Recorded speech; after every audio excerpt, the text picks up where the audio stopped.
Welcome to AKS விலாக்கின் cooking channel. Hi friends, நாம் இன்றைக்கி பார்க்க போகிற ரெசிபி வந்து பால் கொழுக்கட்டை பற்றிடுங்க.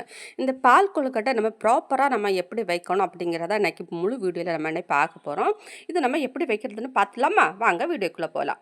கொஞ்சம் பச்சரிசி மாவு நீங்கள் எடுத்துக்கிடுங்க, சரியா? இது வந்து புட்டு மாவாக இருந்தாலும் நல்லாயிருக்கும், இடியாப்ப மாவாக இருந்தாலும் நல்லாயிருக்கும் பார்த்துடுங்க. நான் இன்றைக்கி இடியாப்ப மாவு தான் எடுத்திருக்கேன். இடியாப்ப மாவு நம்ம யூஸ் பண்ணும்போது கொஞ்சம் சாஃப்டாக வரும் பார்த்துடுங்க கொழுக்கட்டை. கொஞ்சம் உப்பு போட்டுவிடுங்க, உப்பு போட்டுட்டு கொஞ்சம் தேங்காயும் போட்டுவிடுங்க. இந்த தேங்காய் கண்டிப்பாக போடணும் பார்த்துடுங்க. போட்டுட்டு கொஞ்சம் தண்ணியை கொதிக்க வச்சு கொஞ்சம் கொஞ்சமாக விட்டு நம்ம கரண்டி வச்சு அந்த சூடு பறக்கிற அளவுக்கு நம்ம கை பொறுக்கிற அளவுக்கு அப்படியே நல்லா பிசைஞ்சு நீங்கள் எடுத்து உருண்டை பிடிச்சி எடுத்து வச்சுவிடுங்க. சரி, இந்த மாதிரி நல்ல அழகாக பிரட்டி கொஞ்சம் கொஞ்சமாக இதை சின்ன சின்ன பாலாட்டு பிடிச்சி நம்ம ஒரு பாத்திரத்தில் வச்சிடலாம், சரியா? இந்த மாதிரி கை சூடு பொறுக்கிற அளவுக்கு நீங்கள் விரசி எடுக்கும்போது சூப்பராட்டு வரம் பார்த்துடுங்க. இது தண்ணியை கொதிக்க வச்சு அதுக்குள்ளே மாவை போட்டு நீங்கள் கிளறி எடுக்கணும்னு அவசியம் இல்லை.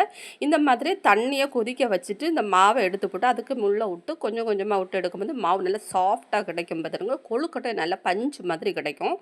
இந்த மாதிரி சின்ன சின்ன உருண்டையாட்டு உருட்டு ஒரு பாத்திரத்தில் எல்லா மாவையும் எடுத்து வச்சுடுங்க.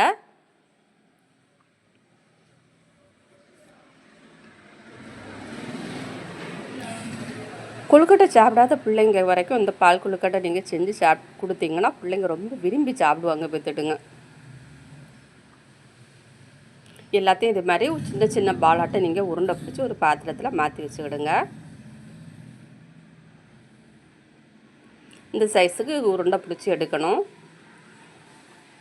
அப்புறமா ஒரு சட்டியில் கொஞ்சம் தண்ணி விட்டு தண்ணி கொதிக்கட்டும். கொதிக்கிற அளவுக்கு நீங்கள் தண்ணியை வச்சுட்டு அப்புறமா நம்ம உருண்டை பிடிச்சி வச்சுருக்கோம் பார்த்தீங்களா, சின்ன சின்ன பாலாட்டை, இந்த பால் அந்த கொழுக்கட்டை தூக்கி ஒன்றா தூக்கி அப்படியே போட்டுருங்க. எல்லா உருண்டையும் தூக்கி அந்த தண்ணிக்குள்ளே கொதிக்கிற தண்ணிக்குள்ளே நீங்கள் போடுங்க.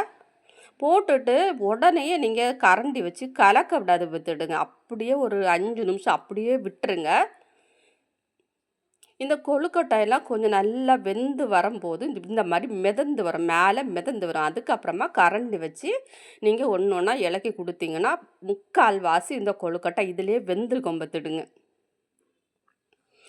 கொஞ்சம் கூட இந்த கொழுக்கட்டை உருந்தே போயிருக்காது. எல்லாமே ஒன்று ஒன்றா உதிரியாட்டு அப்படியே மிதந்து அப்படியே வெந்து அழகாக கிடைக்கும். இந்த ஸ்டேஜில் நான் வந்து தேங்காய் பால் நான் எடுத்து வச்சுருக்கேன் பார்த்துடுங்க. இந்த தேங்காய் பாலை நீங்கள் விட்டுட்டுங்க.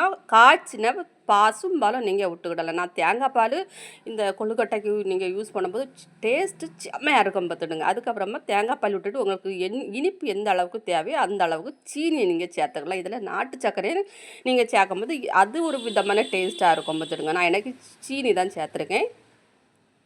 சேர்த்துட்டு கொஞ்சம் நல்லா கிளறி கொடுத்துடுங்க.